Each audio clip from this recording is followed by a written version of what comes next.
Let's come today to our last lecture on handling the obstacles. That's almost the second to the last lesson in our syllabus. Handling obstacles. Gentlemen, you will have obstacles. You will have problems. If you're looking for a church that has no problems, you won't find one. And if there happens to be one, don't join it because you'll be the problem. Okay, there isn't one. All churches have problems, and that's why we're training in seminary to go out and deal with these issues. Obstacles and oppositions are normal challenges for leadership. I always tell our staff we're either going through a difficulty, coming out of a difficulty, or about to go into one. We're always in one of those three phases. So I encourage you in regards to that to learn how to handle. The issue is not avoiding obstacles or challenges. The issue is how to handle them. So this afternoon, let's just talk about how we can handle obstacles when they come our way. I think this will help us so that we don't become a statistic in our TMS Journal of Seminary Students. What can we do to handle obstacles? A number of observations that I want to make this afternoon.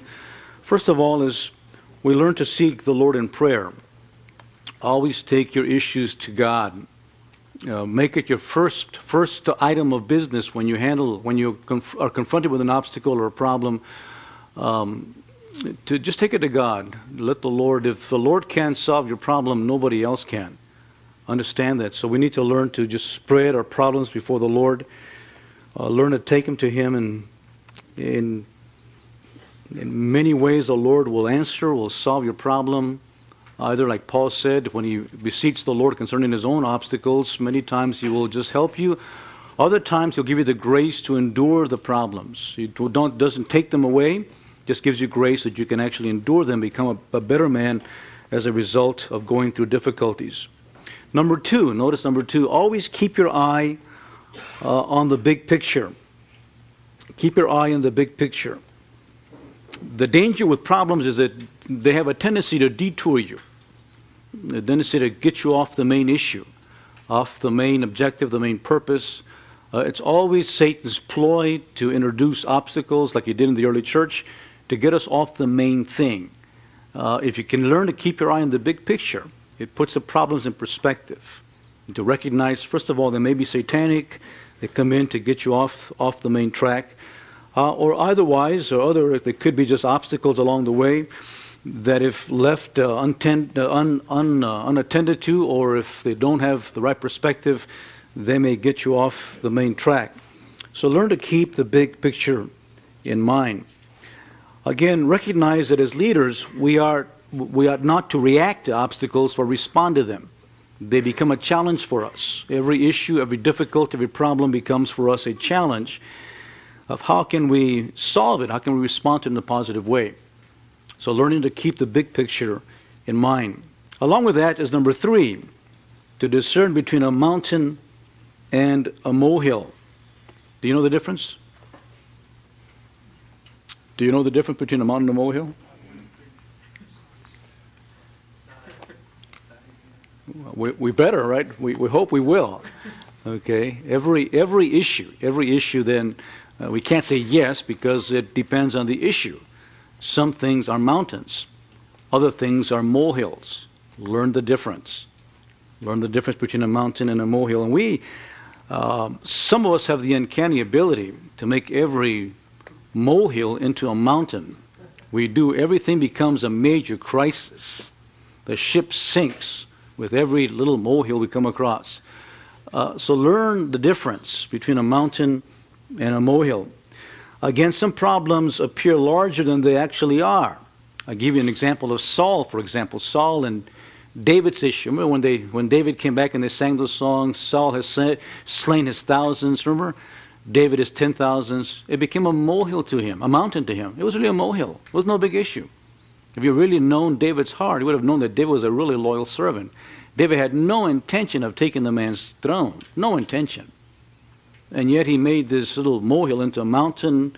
He was obsessed with it, destroyed his entire kingdom over the little molehill that he thought was a mountain. And it wasn't. Again, recognize that these things happen to us along the way. Contrast David. David had a You know, his army of 30, commanders of 30 underneath him. Remember that? There's a list of the 30 men, actually 33 of these. Each of them just superheroes. And yet he was never threatened by them. They were always in perspective. They were part of his army, part of his team, part of his support group. And he knew how to discern between a mountain and a molehill. Ask the Lord for great wisdom.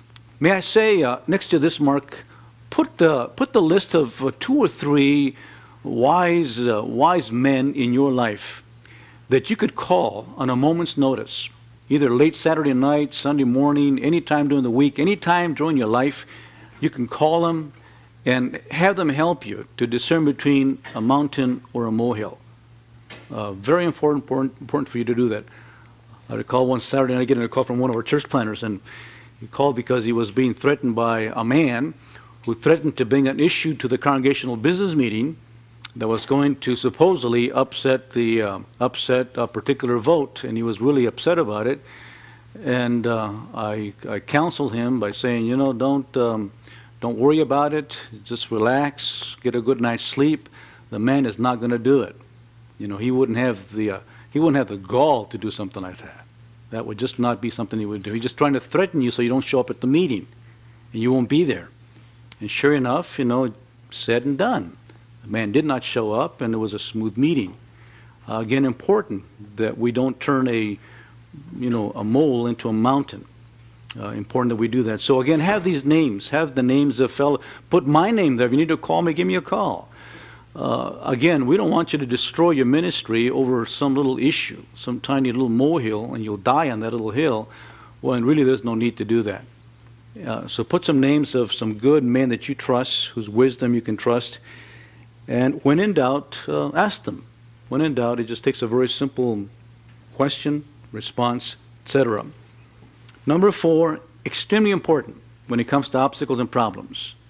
Be what? Be humble. Just be humble. Always practice humility when it comes to obstacles.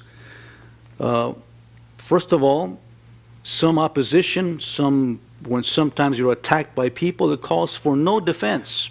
No defense, i.e., notice there Moses, when he was attacked by those within his own ranks. No defense. You just simply let your reputation, let your honor, let your ministry speak for itself. Eventually it will. Again, you don't need to get all riled up, get huffy. Fellows, it's important that you don't have a higher view of yourself than you ought to have. Does that make sense to us? Don't think of yourselves more highly than you ought to think. Because then you're going to get upset over everything. Because you'll think that you're a prima donna. You'll think that you're somebody special when you really are not. And you'll be upset at every person that criticizes you. On the other hand, if you have a good, sound self-image, and you know what you're up to, and you're ministering, and people attack you, you don't need to offer a defense, defend yourself for everything. Learn Moses' example, be meek, and trust the Lord for the outcome. On the other hand, number 2, some obstacles call for a serious confession, because sometimes obstacles are self-caused. We are the problem. You'll be amazed at how you can take a very good situation and mess it up. You'll be amazed at that. You'll step out of the seminary, get your degree, your MDiv, and jump in and upset the ship. And it'll be your fault. So learn to recognize that. Learn that it's going to be many times your problem. And so admit to it. Confess to it. Be real. Fellows, advantage you have over an old man like me is that where you're at with your first church, you can afford to make a lot of mistakes and say, I'm sorry. You say, I'm sorry, this is my first year at my first church. Pastor Montoya didn't teach me that in seminary. You can always say something like that. I went through seminary and I really didn't get a... You can say these things and they'll forgive you for that because it's your first church. So again, don't be so proud that you're going to hold on and die on your pride. If you make a mistake, Your wife will tell you. If you have a good wife, an honest wife, she will say, it's your fault. And don't get mad at her. Don't divorce her. She's your best friend. Listen to her. You might have a good friend in the church that'll tell you that. After a while, you see it for yourself. So recognize again that you may be the problem. There may be just sin in the camp. It'll be your sin. And so deal with that issue. Don't be afraid to just confess that. In your early years of ministry, you can learn to do that. All right? And the people will understand that. They'll expect you to make some mistakes. And as long as you own up to that, you'll be growing through your mistakes.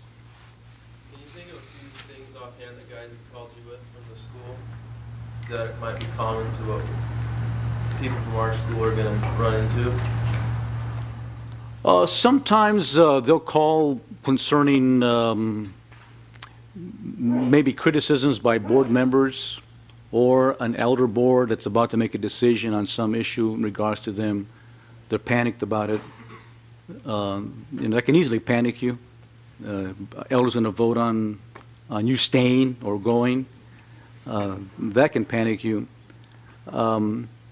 Sometimes it has to do with changing certain things in the church. Or maybe just subtle criticisms by people. It doesn't take many to make you think that it's a lot of them. And people always begin by saying, Pastor, everyone is criticizing or everyone is not happy with your sermon. Something like that. And everyone is two people, he and his wife. Something like that. So you need to always be able to, what do you mean by everyone? Don't just take it at face value. So things along those lines. Let me encourage us again as you go through the early years of ministry, if you are the problem, be humble enough to accept that. If you make a mistake, nothing wrong with backing up, apologizing to the board, apologizing to the church, and you'll be on your way. Even at this stage in my life, I'm still making mistakes. I shouldn't be making them, but I do make them anyway because I'm going senile. You know what I'm saying? And so that's my excuse now, okay? But at this point, so again, you need to own up to it. Own up to it. Humility, practice humility. Be amazing. Fellows, in many of our churches are smaller churches. They have a high tolerance. High tolerance. We'll speak about that in PM 712. The small church has a high tolerance. And they will take a young minister and they'll say something like this. Oh yeah, we're gonna accept Pastor Kornoff as our pastor. He's young. He's young. His wife is young. Little babies. He's a nice guy. He's a nice boy. That's the way they'll treat you. Now you'll walk into the pulpit thinking you're like big John MacArthur, big Apostle Paul, God's answer to the problems of this church, something like that. And that'll be your image. And they'll look up there and they'll see you like a little boy with a little cap on, little shorts on. That's the way they're going to look at you. Who's there practicing his sermons on these people. That's the way they'll look at you. And they'll say, yeah, they'll nod, yeah. And they'll say, that was a lousy sermon, but he's a nice guy. We like him. And they'll say something like this, he will improve in time. That's all I say. He will improve in time. And that's the way they look at you. Now, they don't tell you that, but that's the way they look at you. And in due time, that's going to be true. You're going to improve in time if you remain humble. If you remain humble. If you don't remain humble, you don't. You won't. You'll just stay bad. You'll be bad and stay bad.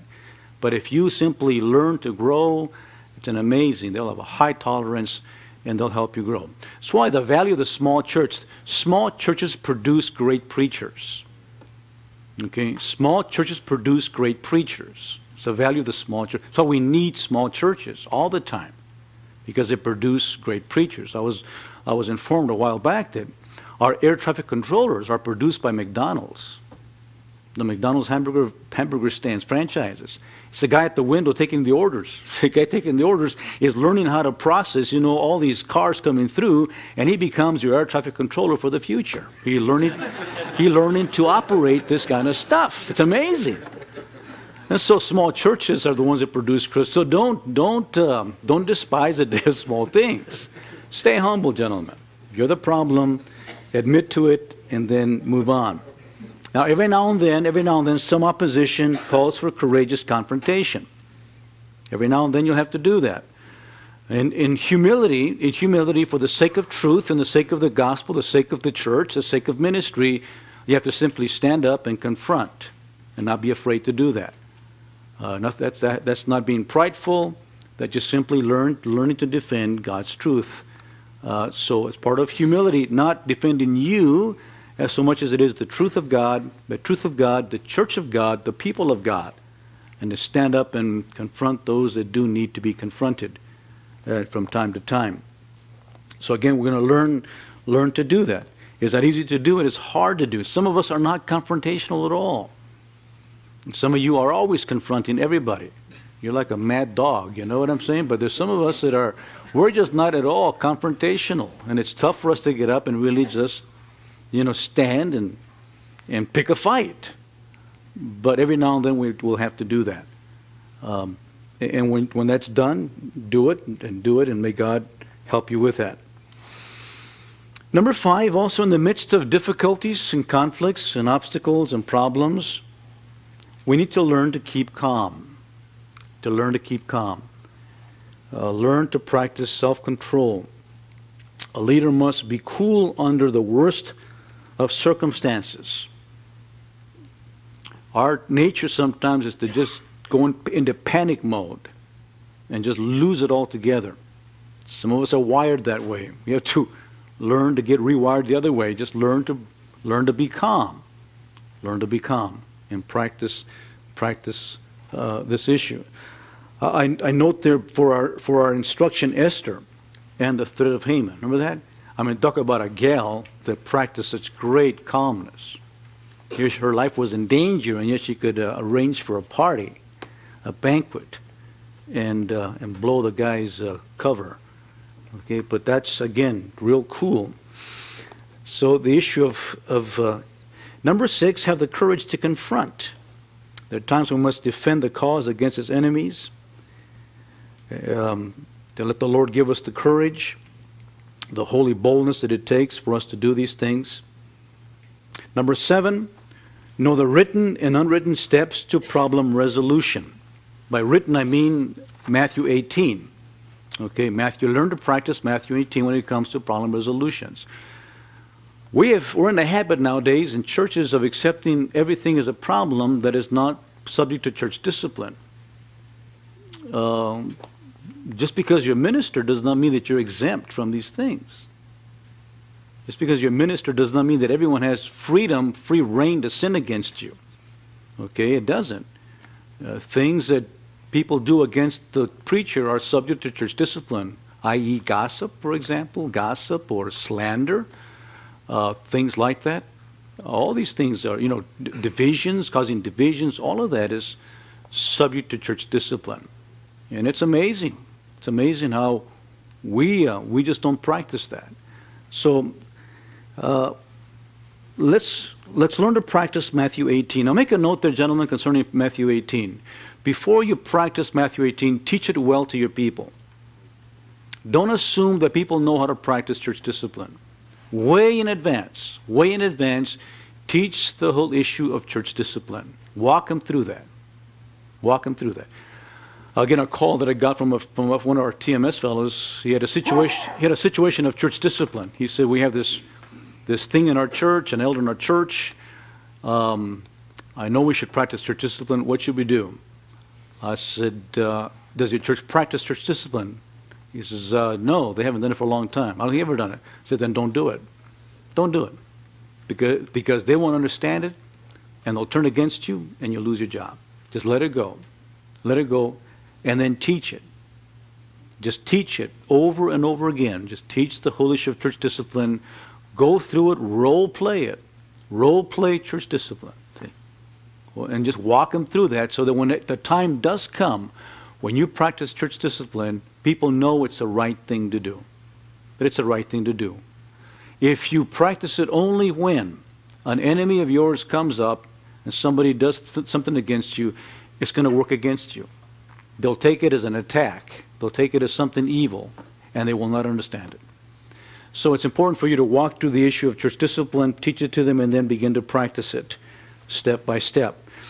There's also unwritten ways to resolve issues. Okay, unwritten, and so find out in your corporate culture, in the corporate culture of the church, how it is that things are resolved before you get to Matthew 18. How things are resolved. For example, in a place where there is a hierarchy, there's a hierarchy based upon age, for example, age or family. Tap into that.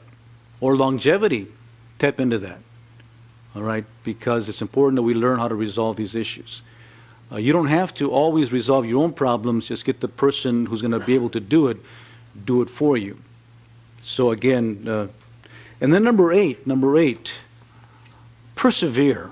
Fellows, if there's anything we have tried to teach you in the Master Seminary, stay hanging in there and persevere. Strong leaders always outlast the opposition. That's what you have. You have an advantage to that. Just learn to hang in there. Think of all the leaders in the Bible. If they have anything, it's perseverance. Think of Daniel. Think of Moses. Right? Great perseverance. Think of Joshua. Great perseverance. The issue of not quitting. Not quitting. Boy, you'll be tempted big time to quit. You will. You'll be into your thing 3 months, 6 months, 9 months, a year, 12 months, 15 months, and you want to get out. You'll say, I don't need this. And you want to walk away from that. Listen, just learn to hang in there. Learn to persevere. Learn like you did in seminary here. You wanted to quit the first semester, right? First, you're an NTI. You want to quit NTI. No, you're not an NTI, but you will be an NTI. You want to just learn to persevere. Because you see, you're going to survive because you're right. You survive because you're right. And I can recall the third or fourth year into our Ministry of First Fundamental. That was a major uprising, major issue. I mean, like the whole tribe, rose up in opposition. Because I was trying to just guide the church through the charismatic chaos back in those days. That was before the days of John MacArthur's book and things like that. I invited Dr. Thomas to come in and give us a thing on the gifts, and did a whole thing on the gifts. And we had people having tongue-speaking Bible studies in their homes. I think it was like total chaos. And our Constitution, our church Constitution, was basically we are cessationists, and so I just brought this ship back to cessationists. Man, we had an uprising. People got upset, they wanted to leave the church, and, Bible, they were doing back, discussions and things, and man, it was really rough stuff. And I just got up one day and I said, fellows, friends, it's going to be this way. It's going to be this way because this is what the Word of God says, and our church Constitution says this, and it's going to be this way. And I was, I think, 28 years old back then. And I said, and I will bury you. I said, I will bury you. I'm not leaving this church. You're not going to get me out of this church. I'm going to be here, and I'm going to stay this. We're going to stay the course. I will bury you. And just like that, almost just like that it came out. And I'm still there, and I've buried most of them, friends. Okay, still there. And I'm still burying them. You know what I'm saying? It's been 30, almost 30 years later, and I'm still there. Outlived the opposition. You have to have that kind of, stick to it. You have to be able to say, you know what, I'm here. God called me here until God dismisses me. And how does God dismiss you? If they vote you out, you're dismissed, okay? If the church votes you out, that's it. It's God's word for you. God says you're out, you're out. The elders vote you out, you're out. You don't want to split the church. That's God's word. You're out. But as long as it doesn't happen, you're there. If the church dwindles, if people leave, there's people, etc., that's their problem. God has you there until God removes you. And so this is the idea of perseverance. We sometimes just give up too easily. Some little lady runs you out of the church. Some little lady with a fat lip and a fast tongue, just runs you out of the church. Or some rich guy, some rich guy dangles a check in front of you, runs you out of the church. Listen, walk through all of that. Walk through all of that, just resolve that until God removes you, you are there. You are there. And people can read that. They sense that. And when they sense that you're there, they'll stop. Or they'll leave. They'll stop or they'll leave because they know that you mean business and you're going to hang in there. So perseverance, that's going to be a major trait of yours. This is, Listen, you may not be, if I can use the expression, you may not be, superbly gifted, but if you have this in your stead, that you're a man of perseverance, you're going to get a whole lot of work done over the years, because you're going to be there to see that the job gets done, and this is going to help you quite a bit. When you said that you're going to keep on the way that you were, did you have the support of the elders? Half of them. Half of the support. Like I said, half of the elders were not with us. Half of them were. So they couldn't vote you out? They couldn't vote me out, no, because we're congregational vote. Okay, and that's why they couldn't do it, because they would have been a 2/3 congregational vote to vote me out, and that couldn't have happened. But it didn't bother me anyway. It just, the truth is the truth, and these folks had to be in line. Again, part of it was my problem, because I had allowed it to become that way by not being zealous about what the position of the church was. More concerned for growth, not being careful as to who was coming in, who was teaching our Bible studies. And that was part of my problem. And so I confessed that to them, and I have over the years. But we've rectified, corrected that, and now we're on the right track. But it was a major problem back then. And those that changed their position left. I mean, those that wouldn't change their position left. The ones that really believed in tongues being for today, they left. The ones that were less charitable were separationists. See, we practice separation, and so we had to do that. They also left because they wanted to be more wishy-washy on the issue. So we stayed with just the cessationist separationist.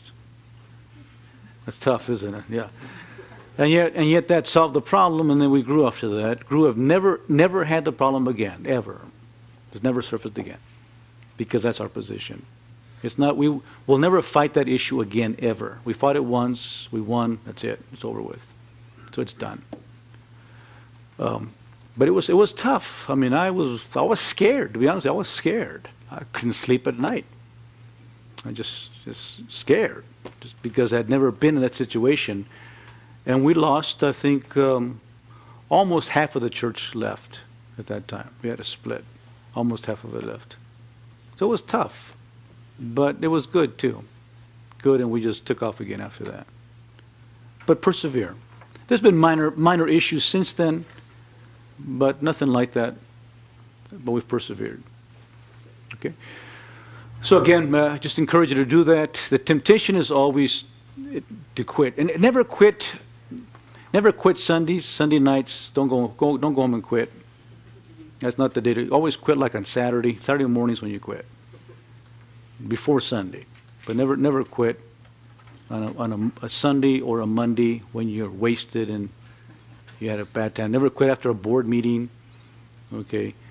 Quit some other time when you have nothing going on. That's when to quit. All right, it's important to note that. Number 9, remember what I call these laws. I call them the laws of the dog. Okay, keep this in mind, the laws of the dogs. The law of the dog's ears. Think about that one. Remember Proverbs 26:17. Remember that? Who'd like to read to us Proverbs 26:17?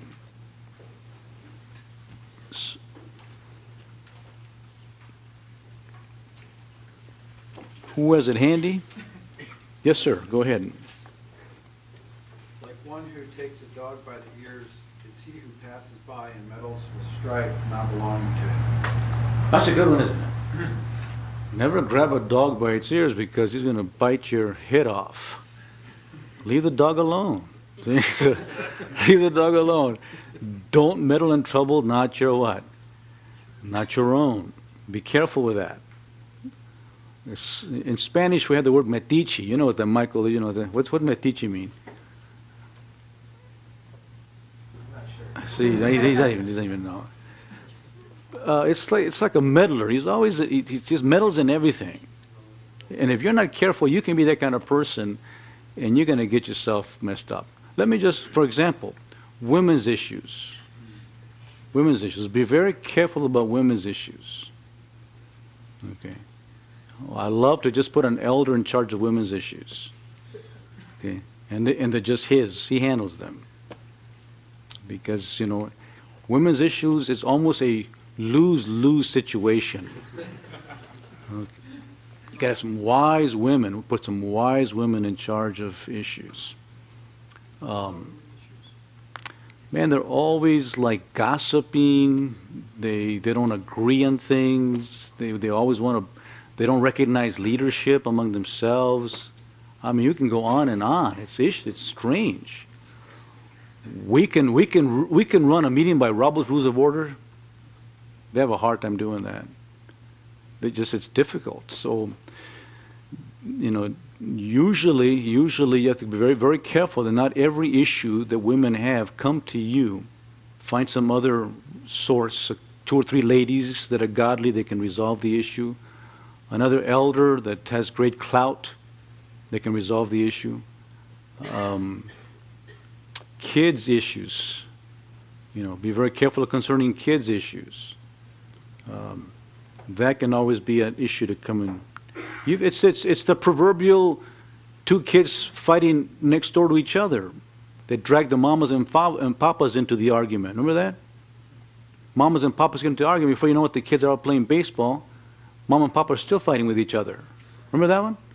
And that happens in church all the time. Watch out for that one. Watch out for that one. Watch out for issues that really are not.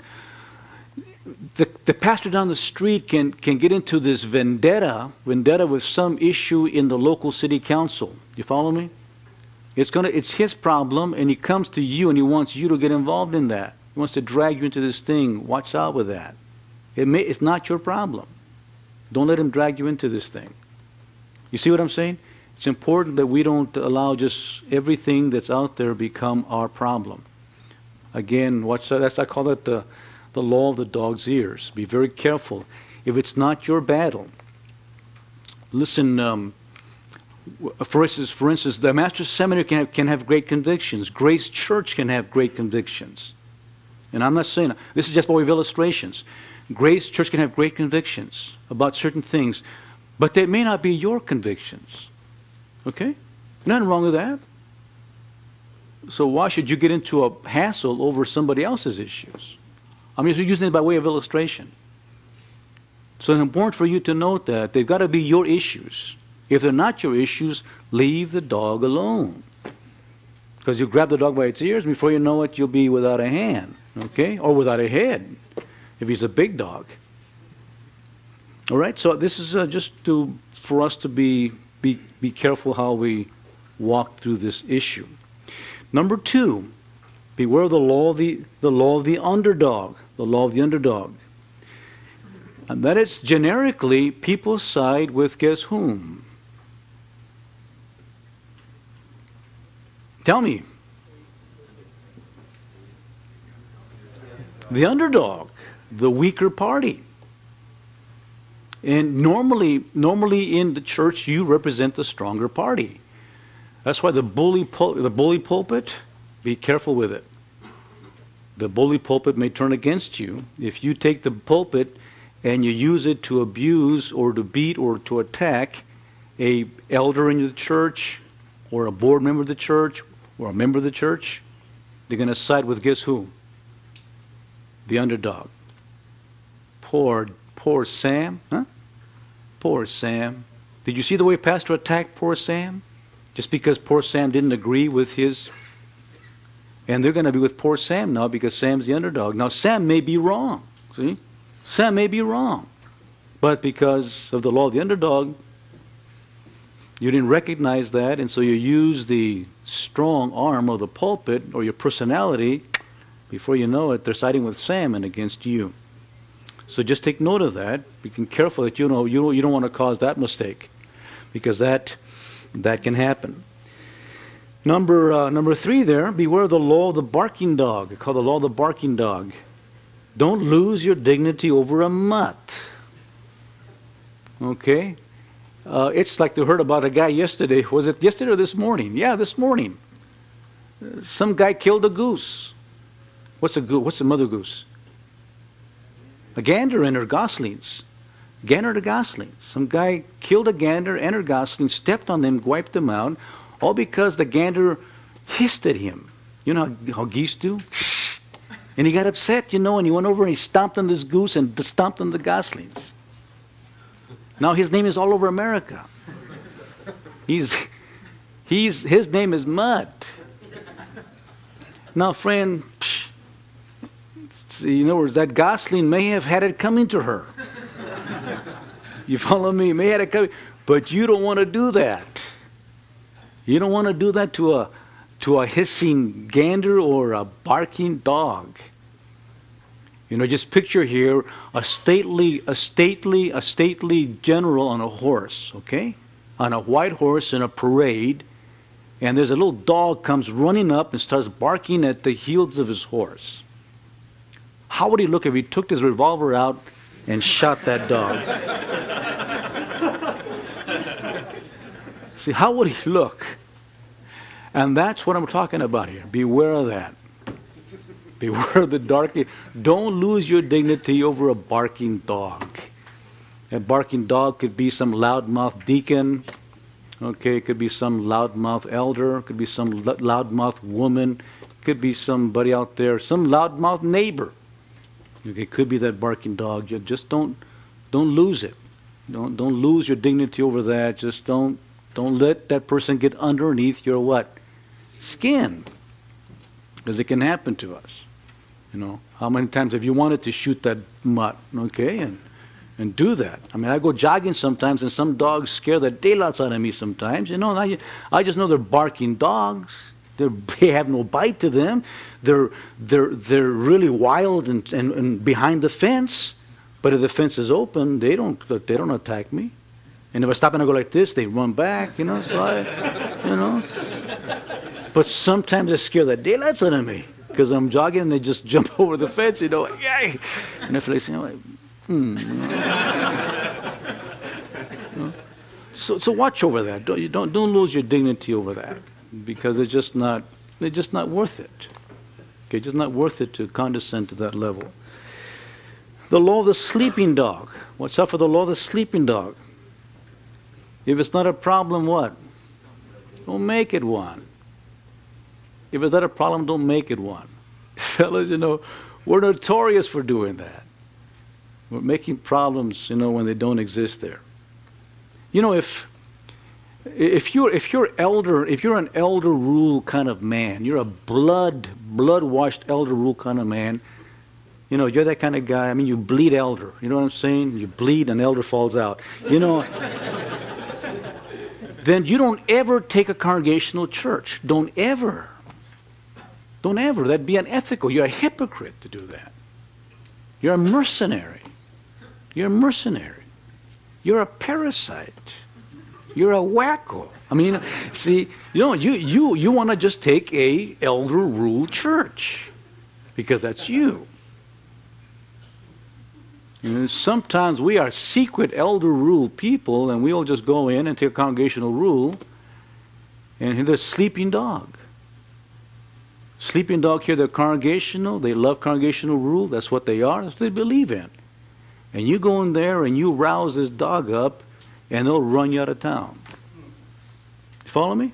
Now, if it's your conviction, have it. But don't take this church because it's not their conviction. It's a sleeping dog. Okay, I'm not saying that elder rule is right or wrong. I'm saying to you, be consistent with your theology. Okay? And so you want to work through that. That goes with every other area of theology that you're a dyed in the wool. If you're a pre-trib, pre-rapture kind of a guy, like I mentioned earlier, I'm a cessationist, separationist. That's what I am. Ain't no bones about it.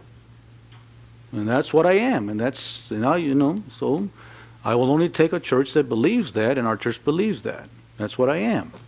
I'll only teach in a school that believes that, and that's what it is. So in other words, that's where I'm at. But it would be a mistake for me to have this conviction and take a church that is not like that, where they have, you know, slain in the spirit services, you know, and people swooning and speaking in tongues, casting out demons, casting out deacons and things like that. And, you know, it'd be wrong for me to take that and then turn the thing around, because I would be messing with a sleeping dog. Jeremy? What other doctrines would you say are up there on what to make sure you're in agreement with the church, that they really important not to But this jumped. Oh, a lot of dogs. You Arminian and Calvinistic election, for example, the positional election. Some of us are 5-point Calvinists, and yet some churches are not. And you talk to them, and they're not. Don't take them. Don't take those churches because they are that way by conviction. They're sleeping on it but they know what they're sleeping. See, so if you rouse them up, you got a problem. So again, it's important that we recognize these kinds. There's some churches that have great women's ministries. They don't believe in women being elders and preaching, but they have great women's ministries. It's important to know. I heard of a church where the pastor just told the people, I am not going to ever counsel women, so don't come to me. He told them that. I believe that pastors should not counsel women. I will not counsel women. They fired him. That's all there is to it. Because he should have known ahead of time what he was getting himself into, what the church was like and what they were accustomed to and what the position of the church was. And that wasn't, so you can't be that extremist, see, that extremist and make that statement and then somehow let the dog be quiet. He's not going to be quiet because you've roused him up. So it's important for us then to be careful how we walk through these issues. Okay, so again, if it's not a problem, don't make it one. Okay, not a problem, don't make it one. If it's a conviction of yours, then obviously you have to do that. And but we want to be very careful not to walk around. There are some pastors that are always fighting. Every week they're fighting somebody or something. They're not happy if they're not fighting somebody. They're like Alexander the Great. He wept when there was no one else to conquer. He did. He wept because there was nobody else to kill. What is that? And some pastors are like that. They're weeping because there's nobody else to fight. You watch out for that. And then there's another law that I didn't give you there. It's called the law of the live dog.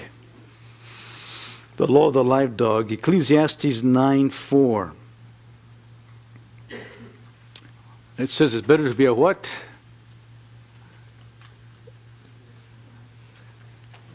This is TMS. What is it? Yeah, it is better to be a live dog than a dead lion.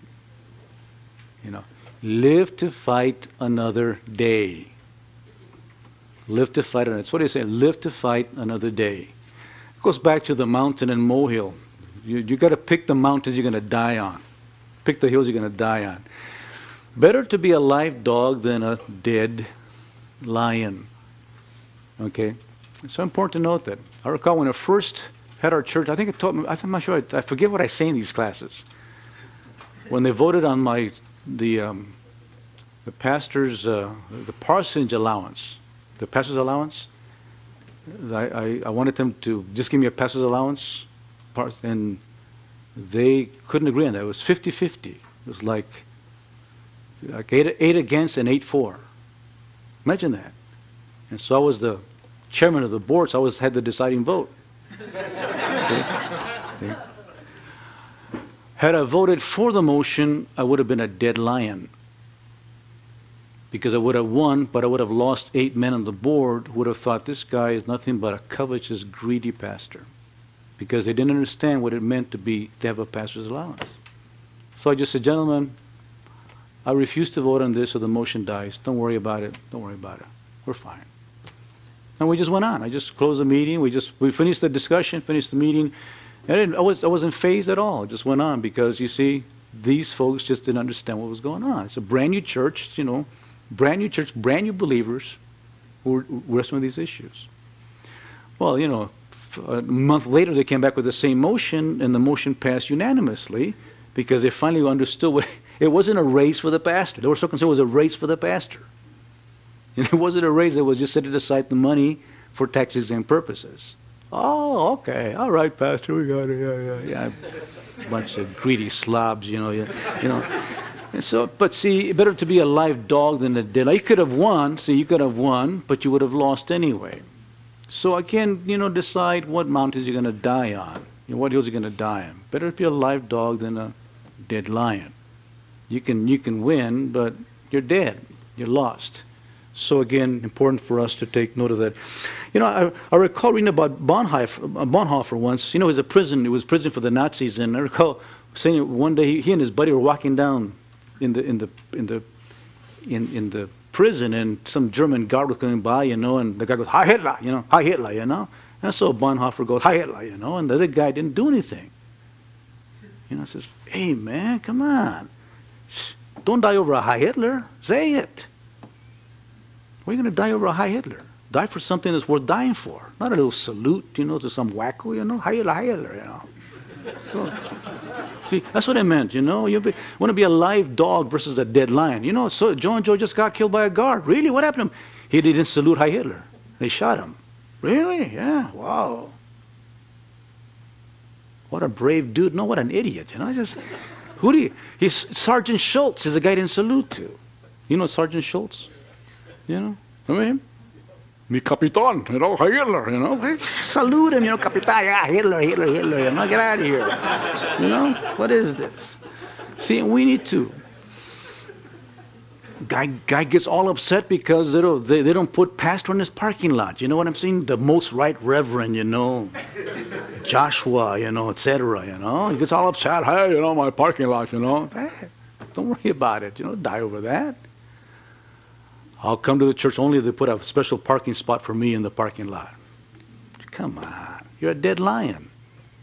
Yeah, you're gonna get that. So again, watch out for these issues that are just like little laws of the dog. Just think of dogs. Next time you see a dog, you know, Philippians, beware of dogs, you know. It's important for you to note that. Well, fellows, I trust you enjoyed our class. I've enjoyed having you. God bless you. We're dismissed. Have a great summer. Okay, bye-bye.